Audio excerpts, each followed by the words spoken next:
नाज़रीन, एक महफिल सजी कि जिसके अंदर बड़े बड़े फौजियों ने और बड़े बड़े अफसरान ने अपने अपने खानदानों के साथ अपनी अपनी फैमिलीज के साथ शिरकत की। अब एक फौजी ने वहां शराब का जाम उठाया और वो पीना शुरू हो गया। उस फौजी के पास एक बुजुर्ग भी खड़े थे। वो फौजी उन बुजुर्ग की तरफ मतवज्जा हुआ और कहने लगा कि आप भी शराब पीजिए, ये अंगूरों से बनी है, हराम नहीं है। तो आगे से बुजुर्ग ने जवाब दिया कि मैं नहीं ये पीता, ये हराम है। तो आगे से फौजी ने दोबारा से जवाब दिया कि ये हराम कैसे हुई, आखिरकार बनी तो ये अंगूरों से ही है। तो फिर बुजुर्ग ने उनसे सवाल किया कि ये आपके साथ कौन है। तो फौजी ने कहा कि ये मेरी बीवी है। और फिर उन्होंने कहा कि आपकी बीवी के साथ कौन है।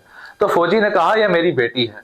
तो बुजुर्ग ने कहा कि आपकी बेटी आपके ऊपर हलाल है। फौजी गुस्से में आ गया और कहने लगा कि मेरी बेटी मुझ पर कैसे हलाल हो सकती है, मुझ पर हलाल है मेरी बीवी कि जिसके साथ मैंने निकाह किया है।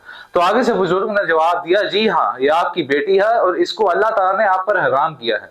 इसी तरह ये इस शराब को जो कि अंगूरों से बनी है, अल्लाह ताला ने यहाँ पर हराम किया है।